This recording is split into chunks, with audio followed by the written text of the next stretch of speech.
बुधवारा मंत्री एलिना साल्ढानाच्या कार्यालयाभायर आम आदमी पक्षाचो बॅनर लावपाची घडणूक घडली। कार्यालयाच्या गेटीर बोर्ड लायिल्ल्यान मंत्री एलिना साल्ढानान मिडियाक आपयले।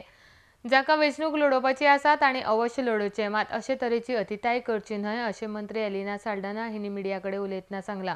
आरटीएक्स खातीर कुट्टाळेच्यान John de Silva.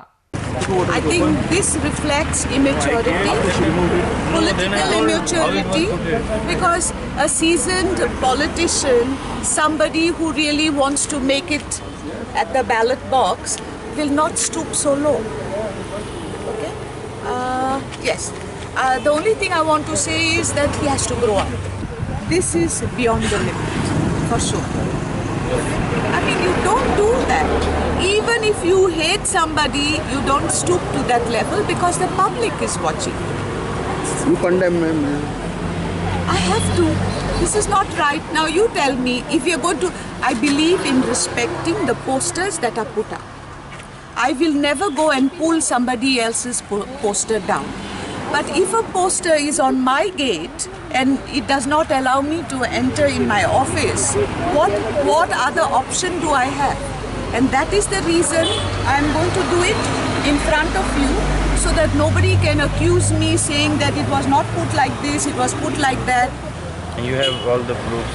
Because Sarah and Rajiv, they have seen him. They saw him. I did not see him, but Sarah and Rajiv saw him.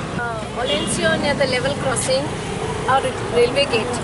He was putting posters wearing a helmet. So you think he has done this too? Yes.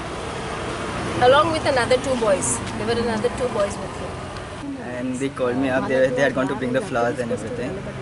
So while coming back, they gave me a call and I was coming. On the way I saw Olencio, he was wearing a helmet and he's putting up his banner while we were decorating his old uncle's grave. He's not worried about his uncle. He's worried about the publicity that he wants here. No, he said that while we are decorating the grave, he is decorating the roads. Yeah. This is what he said, but he did not tell me exactly in detail what he had done. I just want to send a message to Olencio that I firmly believe he has a right to contest if he wants to, but do it the right way. If you believe in Matani's legacy, then follow in his footsteps. Be honest and sincere at every step.